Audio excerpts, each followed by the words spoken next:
¿Cuáles fueron sus sueños de niño? ¿Se acuerdan? A veces han sido sueños ridículos, pero eran nuestros sueños. Otras veces eran sueños imposibles, pero nosotros lo creíamos. Y otras veces, sueños de que éramos Superman, Batman, en el caso de los varones. Y así entonces cada uno de nosotros tenía su sueño. Después fuimos avanzando un poco más, llegamos a adolescentes y a lo mejor allí ya nuestros sueños de superhéroes quedaron un poco atrás y después se empezaron a transformar en sueños de novio, novia, en sueños de futuro, de carrera, de qué profesión o qué oficio íbamos a hacer. Sueños de tener una casa, de tener un auto, sueños, sueños y más sueños. Y el título de la charla de esta mañana tiene que ver con esto, con sueños. Y me gustaría que podamos abrir nuestras Biblias en Isaías, capítulo 43. Versículos 18 y 19. Pasaje que en la reunión del jueves estuvimos viendo y que yo quisiera volver a él en esta mañana. Y dice: olviden las cosas de antaño, ya no vivan en el pasado. Voy a hacer algo nuevo. Ya está sucediendo. ¿No se dan cuenta? Estoy abriendo un camino en el desierto y ríos en lugares desolados. Esta palabra se la dice Dios a su pueblo Israel en un momento muy especial, crítico. Israel estaba cautivo en Babilonia. O sea, habían sido desarraigados de su tierra, muchos de ellos de sus parientes, de sus seres queridos, y estaban en esclavitud en Babilonia. Muy parecido, o trazando como una especie de paralelo entre cuando Israel estuvo también cautivo en Egipto, y ahora lo volvemos a ver cautivo en Babilonia. Y esta palabra que hemos leído recién, Dios se la dirige a su pueblo en esa situación. O sea, no era un momento sublime, no era un momento alegre, no era un momento de bienestar. No, de ninguna manera. Había en ese estado, un estado de tristeza profunda, de angustia, por vivir en esa situación, en esclavitud. Y en medio de esa situación, Dios le dirige esta palabra. Y yo quisiera con ustedes compartir 3 ideas que de este párrafo, de esta palabra, de esta promesa de Dios para con Israel, que también es una promesa de Dios para nosotros, que justamente en esta promesa podamos encontrar 3 verdades que nos ayuden a vivir este tiempo, que nos ayuden a transitar por esta hora. La primera idea, allí en el primer versículo que leímos dice: olviden las cosas de antaño, ya no vivan en el pasado. Y es Dios el que le dice a Israel, le dice: Israel, mi hijo, mi hija, tenés que salir de tu cárcel, y tu cárcel está en tu pasado. Tu cárcel está en tener ataduras, en estar ligado, tan ligado a tu pasado. Dios los anima a no quedar presos del pasado, esclavos del pasado. Y si bien El Señor muchas veces le dice a Israel que hagan memoria de las cosas pasadas. Una cosa es hacer memoria y otra cosa es estar preso del pasado de una persona. Una cosa es recordar, por ejemplo, de dónde Dios te sacó, dónde Dios te fue a buscar. Y otra cosa es tener toda tu estructura mental, todos tus pensamientos, o la mayoría de ellos, justamente relacionados con tu pasado. Yo te pregunto si estás yendo a menudo a tu pasado. Te pregunto si estás volviendo a tu pasado. Me pregunto cuál es tu relación con tu pasado, si es solamente el hecho de recordar las cosas y de ver cómo Dios operó en tu pasado, o estás esclavo de tu pasado.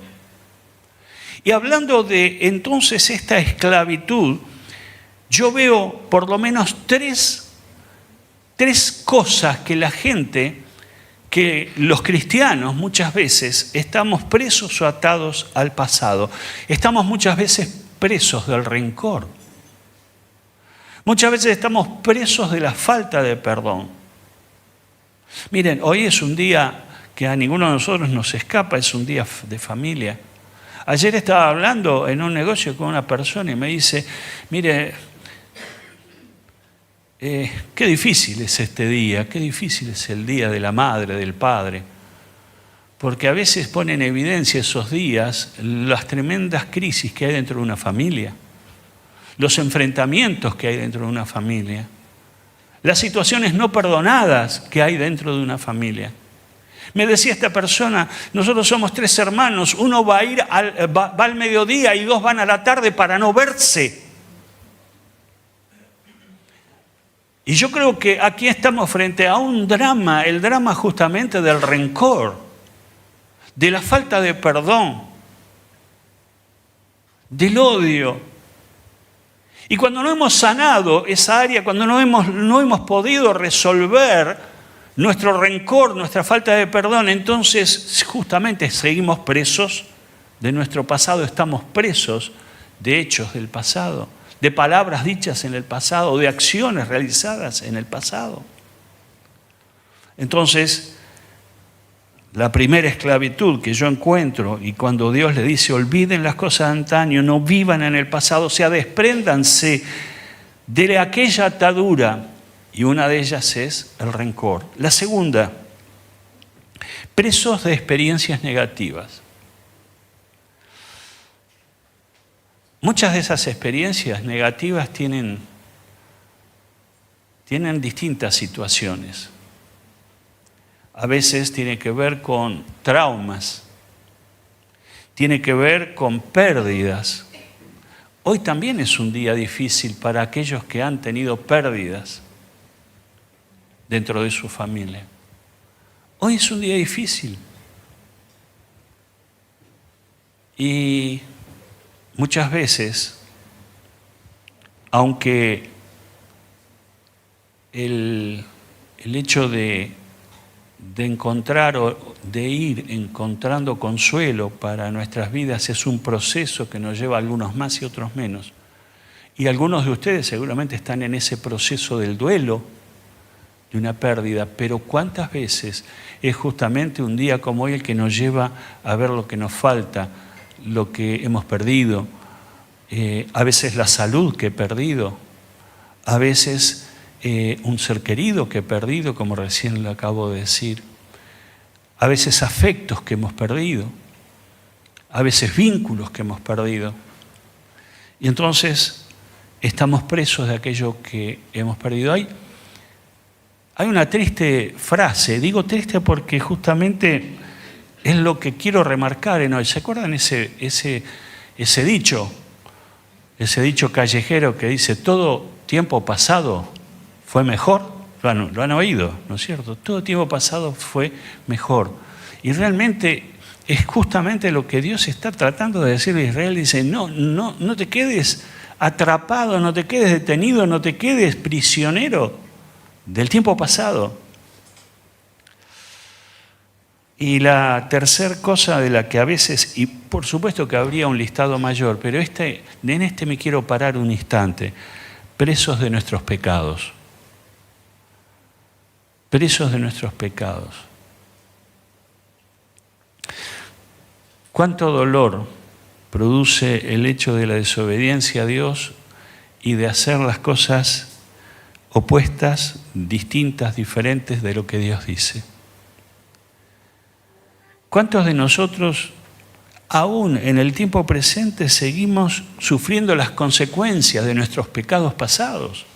Porque es cierto que Dios nos perdona, pero lo que no tenemos que olvidar es que el pecado tiene malas consecuencias para nuestra vida. Y si bien hay perdón en la sangre de Cristo, y de esto no me quiero ni olvidar ni soslayar, de entender, de saber y de creer de que hay perdón aún a los pecados más profundos, a los pecados más oscuros. Claro que hay perdón. Es que el único lugar donde existe el remedio, el antídoto para mi pecado es la sangre de Cristo. Es ese sacrificio que Cristo realizó en la cruz, en el cual todos mis pecados fueron perdonados. Pero también tengo otra realidad, y es que muchas veces las consecuencias de aquel pecado, de aquellos pecados, me siguen, me persiguen.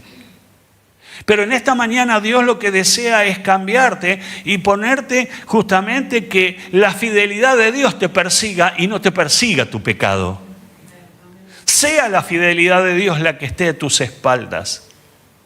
Descubras en el Señor alguien a quien abrazar. Yo no sé si a ustedes les ha pasado, pero cuánto se llora cuando uno es consciente de la dimensión de su pecado. Cuánto se llora, cuántas noches llorando muchas veces por aquellas cosas que hemos hecho y que no agradaron a Dios, o tal vez y seguramente afectaron a otras personas. Y es entonces que necesito imperiosamente ser libre de la esclavitud del pecado. Filipenses capítulo 3, versículos 12 al 14. Dice algo que me parece oportuno. Dice, el apóstol Pablo dice, no es que ya lo haya conseguido todo, que ya sea perfecto. Sin embargo, y toma esta palabra, sigo adelante, esperando alcanzar aquello para lo cual Cristo Jesús me alcanzó a mí. Gloria a Dios. Gloria a Dios. Hermanos, no pienso que yo mismo lo haya logrado ya, más bien una cosa hago, olvidando lo que queda atrás y esforzándome por alcanzar lo que está delante. Gloria a Dios. Y entonces, si estás preso del rencor, si estás preso de experiencias negativas, de pérdidas pasadas, si estás preso del pecado, qué lindo es que te tomes de la palabra inicial que hemos dicho cuando Dios le dice a Israel, olviden las cosas de antaño, ya no vivan en el pasado. Cuando estamos con un pie en el presente y otro pie en el pasado, se pierde el equilibrio. Intente usted caminar, digamos, a veces jugábamos cuando éramos chicos el juego de las baldosas, ¿no es cierto? Que uno iba con un pie en una fila de baldosas y en la otra, y a veces se extendía demasiado y trastablillaba y se caía. Los dos pies deben de ir por la misma senda. Así que si en esta mañana estamos reconociendo, estamos identificando de que estoy preso todavía a mi pasado, qué lindo es que en esta mañana realmente puedas atreverte a soñar que puedes ser libre en el nombre de Jesús. Que el Señor se entregó para que yo sea verdaderamente libre. ¿Conoceréis la verdad? Jesús dijo, yo soy el camino, la verdad y la vida. Conoceréis la verdad y la verdad los hará libres. Mira el contenido completo en nuestro canal de YouTube.